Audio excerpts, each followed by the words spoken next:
اسمعوا صوت السماء جاء المسيح جاء المسيح. السلام علیکم ورحمۃ اللہ وبرکاتہ. میرا نام جواد سلیمان ہے اور میں کھاریاں ضلع گجرات میں میری پیدائش تھی.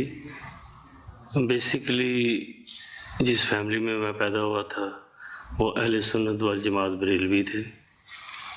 تقریباً 7-8 سال تک اپنے دادی جی کے ساتھ دادا ابو کے ساتھ ہمارے قریبی ایک بڑے مشہور پیر تھے دمڑیاں والے، تو وہاں پہ ان کے ساتھ ہم جایا کرتے تھے. تو وہ کہتے تھے کہ یہ جو قبر کے اوپر پتھر پڑے ہوئے ہیں یہ اٹھا کے جسم کے اوپر اس سے ملیں تو آپ کی ہر بات پوری ہوگی. تو ہم چھوٹے تھے، آپس میں کزن ہم ہنستے تھے کہ دیکھیں یہ پتھر کیا دے سکتے ہیں کسی کو. ہم ہنستے بھی جاتے جسم کے اوپر ملتے بھی تھے. جیسے بچے کرتے کرتے جو ہے نا تھوڑا سا شعور آیا تو جو وہ ان کی رسومات تھیں ان سے دل اچاٹ ہو گیا بالکل. جو ہے نا وہ دل میں تھا کہ یہ اسلام نہیں ہو سکتا. میری والدہ دیوبند کی جو ننیال تھے میرے نانا جان مولانا اشرف علی تھانوی صاحب کے شاگردوں میں سے ہیں، وہ دیوبند کی وہ پڑھے ہوئے تھے. پھر مجھے تھوڑی سی رغبت ہوئی جب میں نے ان کے پاس بیٹھے ان سے باتیں سنی مسائل تو کچھ باتیں اچھی لگیں تو میں نے سوچا کہ تھوڑا سا آگے ہونا چاہیے. تو میں بریلویت کو ٹوٹل خیر بات کیا کہ تو دیوبند کی طرف گیا. نانا جان سے کافی جناب ہماری باتیں ہوتی، لیکن پھر کچھ مسائل ایسے بھی ہوتے جب ان سے پوچھا جاتا جیسے قرآن میں ایک مسئلہ کہ اللہ تعالیٰ نے حرام کر دیا مردار کا گوشت بہتا ہوا خون، تو اس مسئلے کے اوپر تھوڑا سا ان سے کہہ لیں آرگو ہو گیا میرا. وہ میں نے کہا جی کہ ایک بندہ فوت ہو رہا ہے تو اگر آپ اس کو وہ خون چاہیے درکار ہے تو کہتے ہیں نہیں اسے دیسی گھی کھلائیں. میں نے کہا بندہ تو پہلے مار رہا ہے تب اسے ہم دیسی گھی کیسے دے سکتے ہیں؟ تو انسانیت کی تو بڑی قدر ہے، اسے تو خون چاہیے.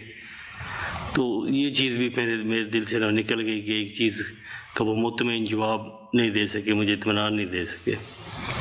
خیر اسی طرح زندگی گزرتی رہی. پھر میرے دوست تھے ان سے ملاقات ہوئی، اہل حدیث مسلک جنہیں سلفی پاکستان میں کہتے ہیں، ان کے ساتھ بات چیت ہوئی. انہوں نے جناب مجھے کہا جی کہ یہ دیکھیں کچھ احادیث بخاری میں سے انہوں نے نکال کے مجھے بتایا.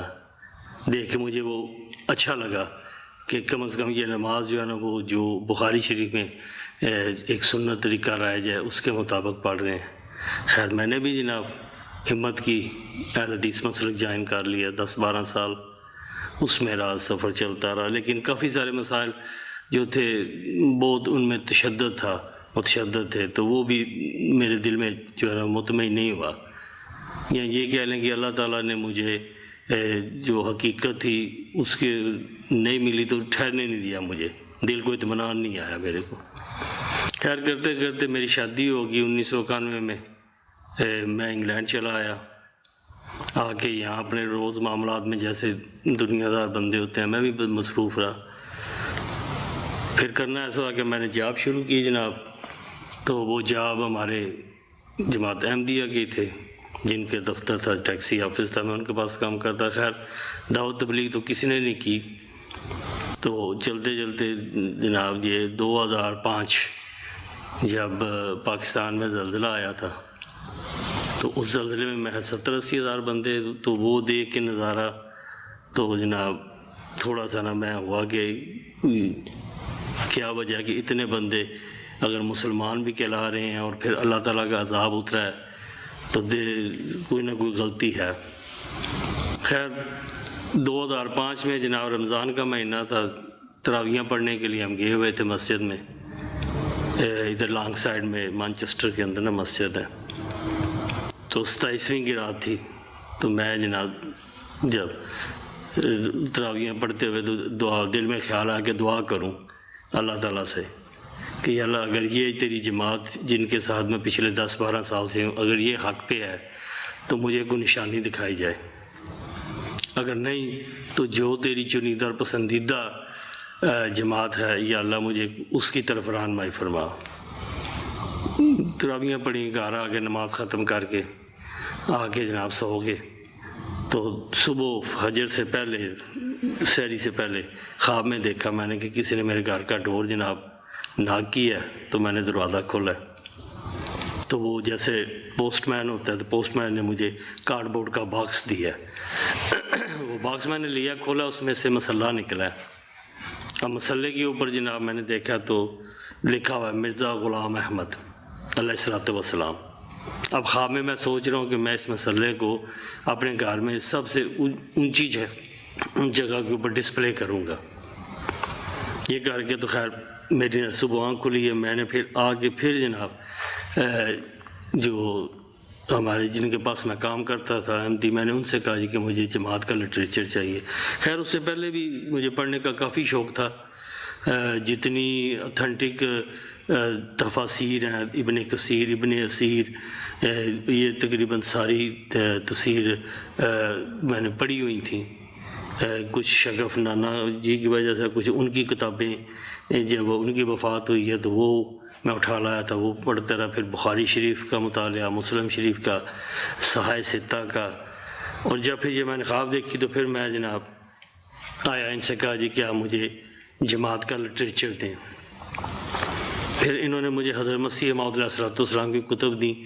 میں نے وہ کتب لے کے جا کے جو اتھینٹک احادیث کی کتابیں اور تفاسیر کی کتابیں تھیں جو حضرت مسیح موعود کے دعوے سے پہلے کے علماء تھے، ان کے اوپر میں نے ٹیلی کی۔ اس میں مجھے کافی ٹائم لگا، جا کے جناب ادھر بولٹن میں دکان ہے تو اس سے میں نے وہ ساری کتاب ان کی خریدی، غیر جماعت کی خرید کے ٹیلی کی ہے۔ کرنے کے بعد پھر مجھے اللہ نے توفیق دی، میں نے حضرت مسیح موعود علیہ الصلوۃ والسلام کی تمام تصانیف 3 دفعہ پڑھی، اللہ کا فضل ہے۔ پھر اس کے بعد جناب جب میرے اوپر یہ کھل گیا کہ جو دعویٰ ہے وہی چیز ان علماء نے اپنی تفاسیر کے اندر لکھی ہوئی ہے، لیکن جیسے ہی حضرت مسیح موعود نے اپنے مسیح موعود ہونے کا دعویٰ کیا تو ان مخالفت کے اندر آ کے انہوں نے عوام کو نہیں بتایا، حالانکہ ان کی ہر چیز کے اندر موجود ہے۔ کہ وغیرہ پھر میں دیکھ رہا تھا جب پاکستان 2007 میں بیعت کرنے کے بعد میں گیا تو اشرف علی تھانوی صاحب کا ایک قرآن کا ترجمہ پڑھا ہوا تھا، تو وہ میں کھول کے پڑھ رہا تھا، تو اس میں ایک آیت پہ آ کے میں کھڑا ہو گیا، تو انہوں نے کہا تھا کہ عیسیٰ میں تیری عمر پوری کروں گا اور تیرا رافع کروں گا۔ تو پھر میں نے اپنے گھر والوں سے پوچھا کہ اس کا کیا مطلب ہے، کہ یہی نہیں کہ یہ عیسیٰ انی متوفیک و رافع ہوگا، تو ان کے پاس کوئی جواب نہیں تھا۔ خیر میں نے حضرت مسیح موعود کی تصانیف 3 دفعہ پڑھی، پھر اس کے بعد میں نے عطر الحق صاحب تھے بیس کے اوپر ہمارے ساتھ، ہمارے احمدی ہیں، تو میں نے ان سے ریکویسٹ کی کہ آپ مجھے بیعت فارم دیں، تو میں بیعت کرنا چاہتا ہوں۔ وہ کہتے ہیں کہ ابھی آپ اور اسٹڈی کر لیں۔ میں نے کہا اچھا ایسا کریں، پھر آپ مجھے ایک اسٹامپ لکھ دیں، اگر کل کو میری موت واقعہ ہوگی صبح سے پہلے تو آگے جواب دے آپ ہیں۔ تو وہ مسکرانے لگ پڑے، تو مسکرا کے کہتے ہیں اچھا ٹھیک ہے، پھر میں ایسا کرتا ہوں آپ کو بیعت فارم لا دیتا ہوں۔ پھر جب بیعت فارم لائے تو حضرت خلیفہ خامس عید اللہ بن نصر عزیز کے ہاتھ میں میں نے بیعت کی۔ کرنے کے بعد پھر اس کے بعد پڑھنے کا مشغلہ جاری رہا۔ پھر جماعت کی تصانیف حضرت خلیفہ ثانی کی تمام کتابیں پڑھنے کی مجھے اللہ نے توفیق بخشی۔ حضرت خلیفہ اول کی جتنی کتب ہیں وہ پڑھی، مولانا راجی کی صاحب کی کچھ کتابیں میں نے پڑھی، اور اس کے بعد حضرت خلیفہ ثالث کے جو خطبات ہیں ان کا بھی اللہ تعالیٰ نے جو ہے وہ توفیق بخشی مجھے پڑھنے کی۔ پھر حضرت خلیفہ رابع رحمہ اللہ، لیکن اس کے بعد پھر یہ مسئلہ ہوا کہ مجھے مائگرین شروع ہو جاتی تھی، جب میں پڑھنا شروع کرتا تھا زیادہ دیر تو پھر وہ پڑھائی کا سلسلہ یہ سمجھیں کہ تھوڑا سا رک گیا۔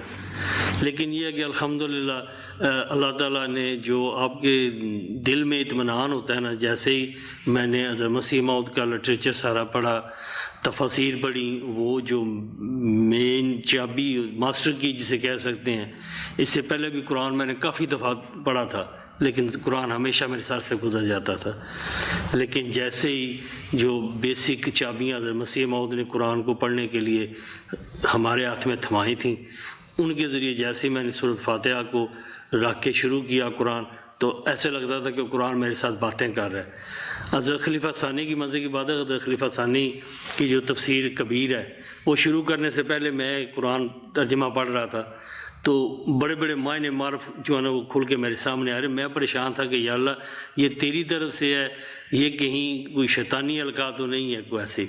تو جب میں نے حضرت خلیفہ ثانی کی تفسیر پڑھنا شروع کی تو ہو بہو ویسے ہی حضرت خلیفہ ثانی نے وہ فرمایا ہوا تھا.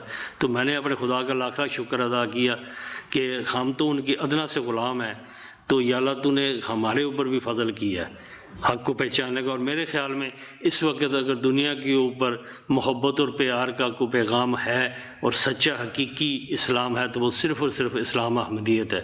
اور میرے دل کو بھی آگے ایک ٹھہراؤ سکون بیعت کرنے کے بعد نصیب ہوا. اس تعلیم کو، اتنی پاکیزہ تعلیم جو نبی کریم صلی اللہ علیہ وسلم کی میں پڑھتا تھا قرآن کے اندر، آپ کا اسوہ حسنہ اور احادیث کی جتنی کتابیں تھیں، حضرت مسیح موعود کی کتابیں اس بڑی بڑی ہیں، آپ کی مداح میں، آپ کے اوپر درود میں، ہر طرح کسی لحاظ میں میرا خیال ہے کہ ان احادیث کی کتابوں کے بعد آج تک اتنی اتھینٹک تعریف اور اتنی جامع اور بہترین جو ایک غلام اور روحانی بیٹے کا حق ہونا چاہیے وہ حضرت مسیح موعود نے ادا کیا ہے.